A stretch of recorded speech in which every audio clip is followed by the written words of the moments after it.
Shalom Bapak Ibu Saudara yang terkasih di dalam Tuhan. Tidak terasa kita sudah memasuki bulan ke-6 di tahun yang baru ini, di tahun 2022.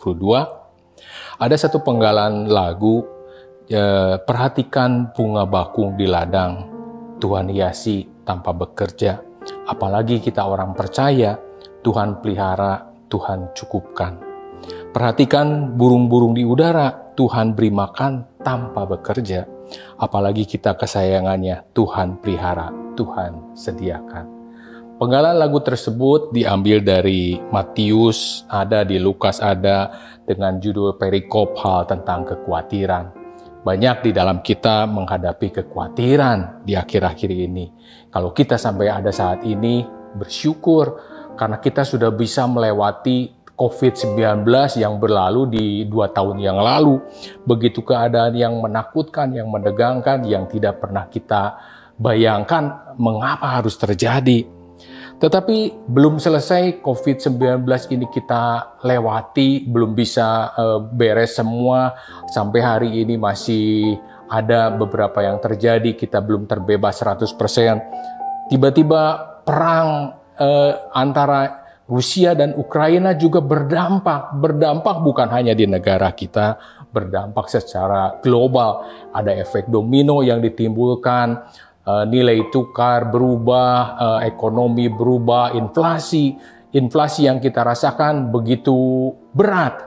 Banyak pengusaha dari kemarin kena efek dari COVID-19, sekarang harus kena dampak dari perang Rusia dan Ukraina. Tetapi yang harus kita jalani, harus apapun yang sedang terjadi, tetap harus kita hadapi. Ada pesan firman Tuhan sebagai anak-anak Tuhan, walaupun apapun yang terjadi, tetap harus kita sanggup menghadapinya. Kalau saudara dan saya masih ada sampai saat ini, pasti Tuhan punya rencana buat hidup saudara dan saya. Ada pesan firman Tuhan di Matius 6 ayat 27 dikatakan, siapakah di antara kamu yang karena kekhawatirannya dapat menambahkan sehasta saja pada jalan hidupnya?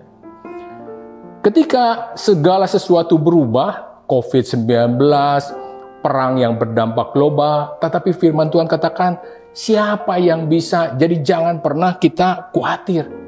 Ada pesan Tuhan Yesus sendiri, jangan kita khawatir menghadapi segala sesuatu yang sedang terjadi saat-saat ini.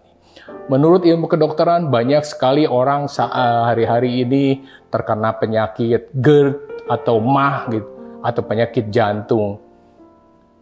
Timbulnya karena asam lambung yang terlampau tinggi. Asam lambung bukan sesuatu yang racun, bukan sesuatu yang buruk, tetapi ketika diproduksi terlampau banyak, itu yang menimbulkan bahaya, itu yang menimbulkan tidak baik. Saya bacakan tentang fungsi asam lambung. Dalam lambung termasuk jenis asam lambung termasuk jenis asam klorida. Mengutip dari sehat.com, fungsi asam lambung sebagai berikut: membantu memecah, membantu mencerna dan menyerap nutrisi makanan, membunuh bakteri dan virus berbahaya yang ada di dalam lambung. Fungsinya tidak buruk, fungsinya baik. Tetapi ketika diproduksi terlampau berlebihan, itu yang akan menjadi berdampak buruk. Lalu kenapa ini bisa terjadi? Kenapa bisa diproduksi terlampau banyak di asam lambung ini? Ada firman Tuhan juga pesannya seperti begini. Matius 6 ayat 34 berkata, sebab itu janganlah kamu khawatir akan hari besok, karena hari besok mempunyai kesusahannya sendiri. Kesusahan sehari cukuplah untuk sehari. Bapak Ibu Saudara yang terkasih dalam Tuhan, standar minum biasanya seseorang harus menghabiskan 2 liter kurang lebih, ya 8 cup lah per hari. Nah, kita harus habiskan 8 cup per hari. Andai kita harus bawa ini dari pagi, Bapak Ibu kira-kira sanggup bawa 8 cup? Pasti sanggup. Kita pakai kantong plastik isi 8 cup. Jam berapa kita diminum, jam berapa kita minum, jam berapa kita minum, sampai selesai. Mungkin ini habis dalam semalam, sehari semalam itu akan habis. Mungkin bisa jadi kurang. Andai minuman cup ini adalah sebagai kesusahan, kira-kira Bapak Ibu mau nggak bawa kesusahan besok? Jadi jatah hari ini kita minum, bawa besok. Atau seminggu ini kita bawa. Tentu tidak. Satu cup, satu dus ini isinya 40. Jadi kalau kita bawa dalam 7 hari kesusahan kita ini, sama dengan kita bawa 56 cup. 1 dus lebih. Bayangkan kalau 1 bulan, kita menggendong 6 dus aqua atau minuman di dalam cup ini. Tentu kita akan merasa berat. Tentu akan kita merasa susah. Tentu akan kita merasa kelelahan atau kecapean. Segala sesuatu yang kita bawa ini. Kalau ini kesusahan, tentu kita tidak akan bawa.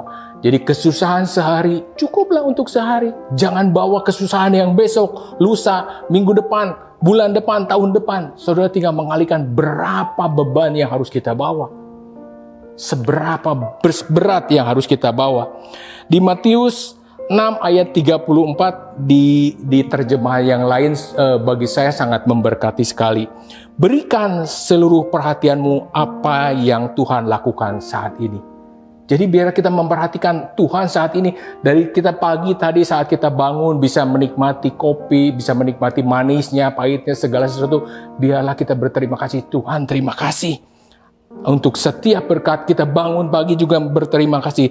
Dan jangan sibuk memikirkan apa yang mungkin atau tidak mungkin terjadi besok. Untuk besok pun kita jangan berpikir mungkin ini atau tidak mungkin ini. Biarlah kita tidak berpikir demikian. Tuhan akan membantumu menghadapi hal-hal sulit apapun yang datang ketika saatnya tiba. Ada janji Tuhan. Tuhan pasti bantu ketika kita menghadapi segala kesulitan di dalam kehidupan ini. Jadi biarlah apapun yang terjadi, mau dunia apapun keadaannya, biarlah kita tidak khawatir. Kita tidak takut. Jangan jiwa kita ketakutan sehingga tubuh kita terganggu. Sehingga kita timbul segala sakit penyakit karena ada kesusahan di dalam hidup kita. Karena kita memikirkan terlalu jauh. Kesusahan sehari cukuplah untuk sehari. Salam sehat, Tuhan Yesus berkati.